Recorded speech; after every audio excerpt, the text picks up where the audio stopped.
Good morning, Ted and PJ Chacha. Thanks for having me. Opo, salamat sa panahon. Attorney, inyo pong napanood, inyo pong malamang nabasa yung kanyang supplemental affidavit na binasa po nitong si Sir Ramil Madriaga. Anong inyong reaksyon?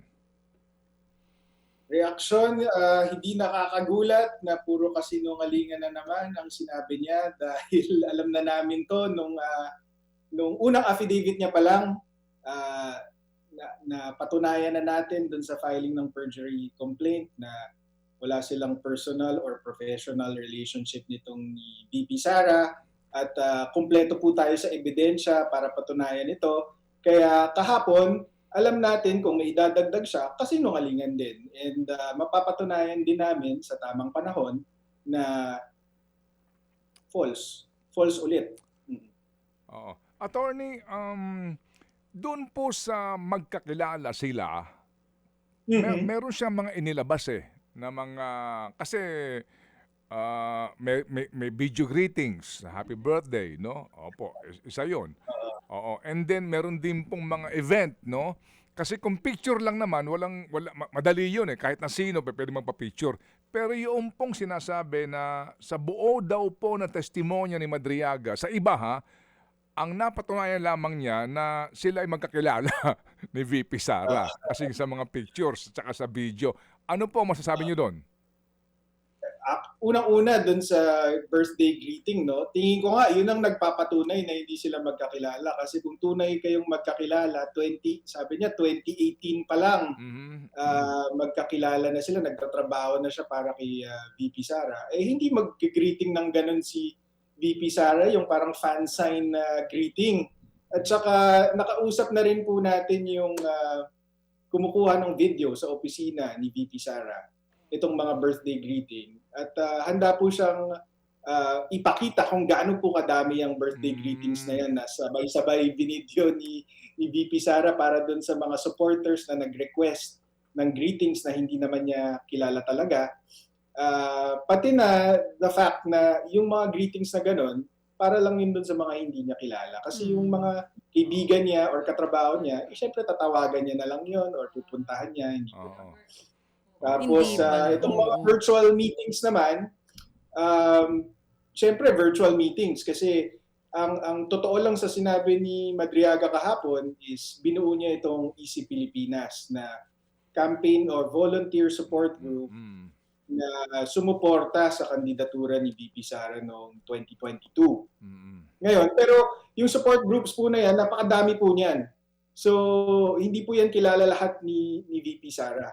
At saka, while true na siya po ang bumuo ng Easy Pilipinas, hindi po totoo na inutusan siyang buuin yan or na pinondohan siya either ni VP Sara or ni Pangulong Duterte. Ano pong pruweba natin? Ang pruweba po natin ay isang text message mula kay Attorney Ryan Kilala na nakilala ni VP Sara sa San Sebastian Law. Fourth year law student noon si VP Sara. Ito naman si Attorney Kilala ay Associate Dean ng San Sebastian Law. Si Attorney Ryan ang nag-request kay VP Sara kung pwede niyang paunlakan yung Easy Pilipinas na makipag-virtual meeting sa kanila. So anong pinapatunayan nun? Diba, kung kilala mo talaga si VP Sara, nagtatrabaho ka sa kanya for 3 years na at the time, bakit kailangan mo pa dumaan kay Attorney Ryan para magkaroon ng virtual meeting with VP Sara?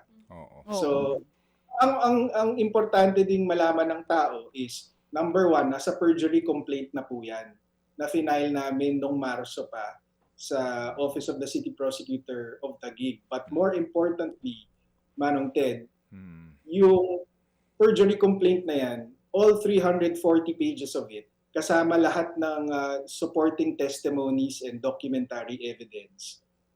Nasa House Justice Committee din yan kasi binigay yan sa kanila kasama nung answer ad cautelam ni VP Sara. So alam po nila lahat ng ebidensya laban kay Madriaga, nagbubulag-bulagan po sila.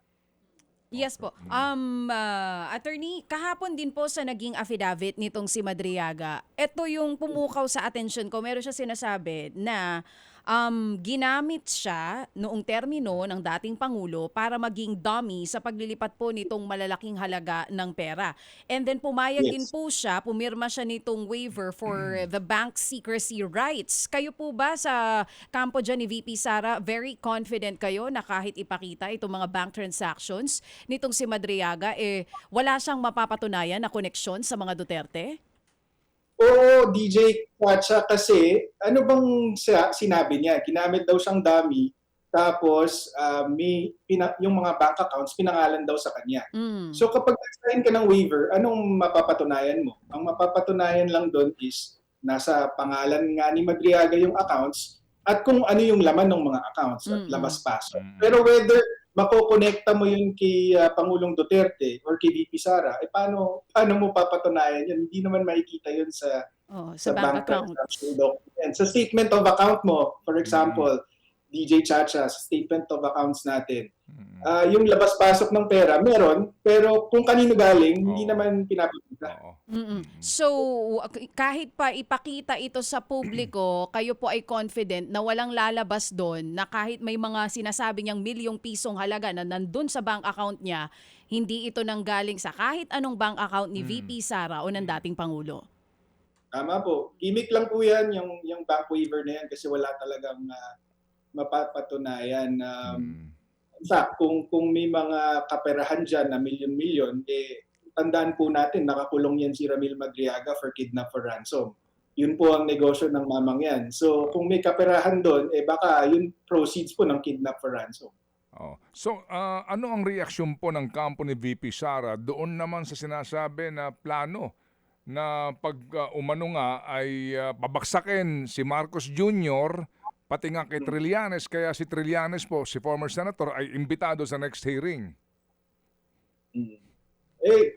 Yun nga po considering the source, hindi po kami naniniwala at tingin ko mapapatunayan din pong nagsisinungaling siya tungkol sa mga bagay na yan. Kasi so far, kasi siyempre nag-monitor tayo buong araw. Right after, may mga tumatawag na mga gustong tumulong. Pero so far, sa mga nakausap ko na malapit na tao kay Pangulong Duterte, wala silang kilalang Ramil Madriaga. Kasi nga po.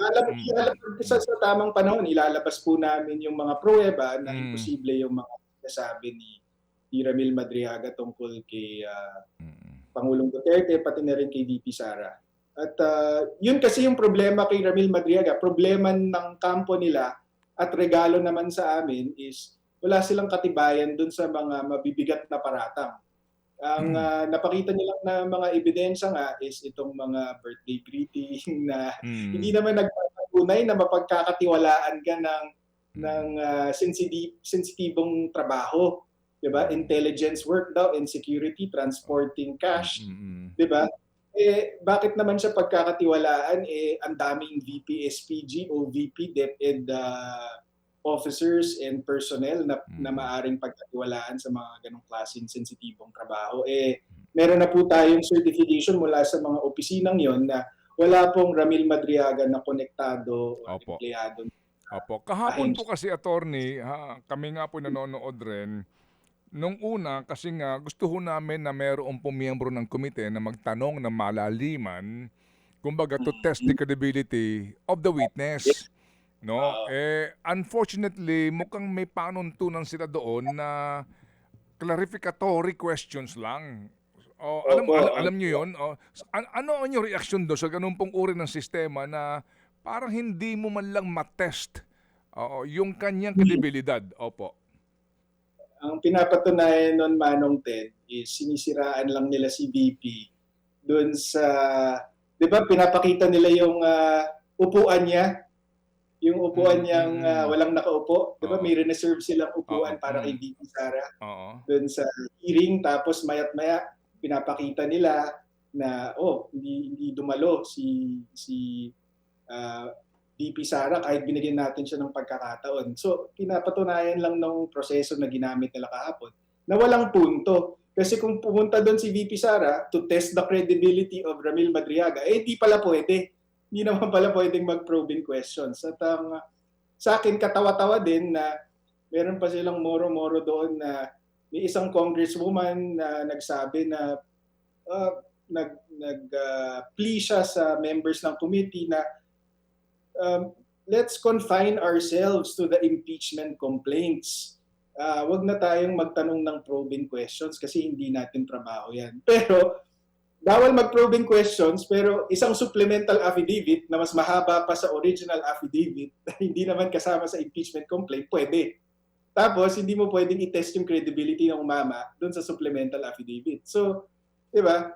Naglolokohan lang sila doon. Attorney Salvador, singit lang po ako, Manong Ted. Ang sinasabi nila dyan, even before pa, gusto ko marinig tugon nyo dito clarificatory hearing ito, ang cross-examination kay Madriaga ay sa Senado pa daw po mangyayari kung aakyat sa Senado ang impeachment. Anong tugon nyo po doon? Hindi, yun nga. Tama naman po yun. Pero ang masama is ginagamit nila yung paggamit ni VP Sara ng karapatan niya na hindi dumalo sa House Justice Committee bilang sandata. Diba, ginagamit nilang weapon ito na kita mo, duwag to, hindi sila nagpapakita sa hearing kahit binigyan sila ng pagkakataon. Pero sabi ko nga, sila yung duwag, sila yung takot kasi ayaw nilang lumaban ng patas. Kasi kung patas ang labanan, hindi nila matatalo si VP Sara sa impeachment man o sa eleksyon. Okay, so sir, bakit ba ayaw humarap ni VP Sara dyan sa hearing na yan? Kahit na po tanggalin mo si Madriaga sa equation, bakit ayaw niyang humarap? Ano pa pong punto kasi? 'Di ba? Pre-judge na po ito halatang halata naman po. So ano pang mangyayari doon? Hindi ba? Parang aapihin lang siya doon. 'Di ba? Hindi naman niya mailalabas yung mga gusto niyang sabihin katulad kahapon, 'di ba? Hindi naman niya ma-cross-examine pala itong si Ramil Madriaga. So ano pong punto kaya namang gawin 'yun sa Senate sa isang proper trial kung saan umaasa ang kampo ni VP Sara na mas patas ang labanan.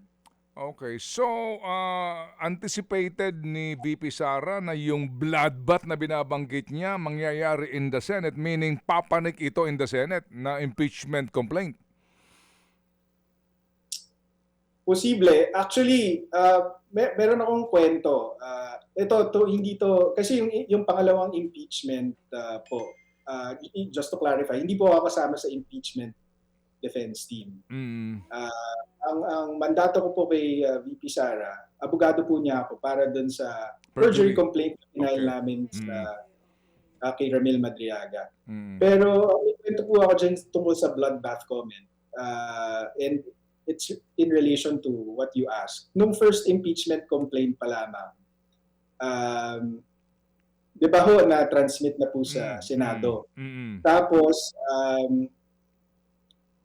kakatapos lang po ng eleksyon at magsisimula na po dapat yung impeachment trial. So hindi pa po ako nagtatrabaho nun para kay VP Sara. Pero nag-text po ako sa kanya na baka dahil bago na yung composition ng Senate. Baka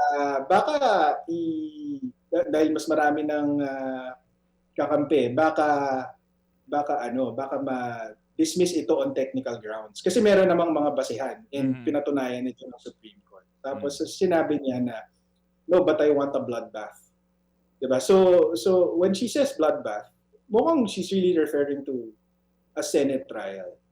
Okay, sige po. So, ano ang balak niyo ho ngayon?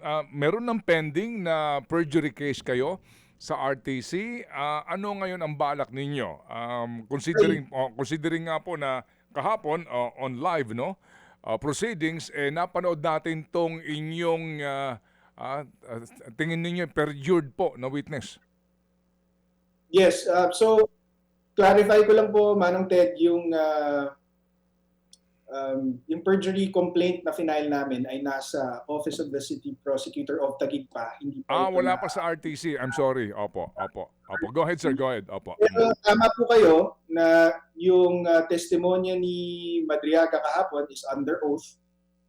Dahil nga po puro kasinungalingan yung sinabi niya, perjurious din po yun. So hindi ko pa po nakakausap si VP Sara tungkol sa whether magfa-file kami ng panibagong perjury complaint, pero posible pong mangyari yun. Oh, sige. So, attorney, salamat po at sa short notice kayo pinapapayag na makuhanan po namin ng panig sa nangyari po kahapon. Regards po kay Attorney Sal, attorney.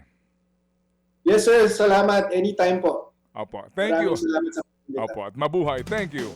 Mga kapatid, para sa iba pang mga balita at impormasyon, sundan niyo po kami sa X, Instagram, Facebook at syempre sa TikTok, True Network PH. Mag-subscribe din po kayo sa aming YouTube channel, True Network. May website din po tayo, truenetwork.ph, at pwede niyo rin po kaming mapanood sa Channel 19 ng aming True FM TV. Lagi pa rin makinig sa radyo dito po sa 105.9 True FM dahil ito, laging true sa'yo, kapatid. Dito tayo sa totoo, tunay at tapat.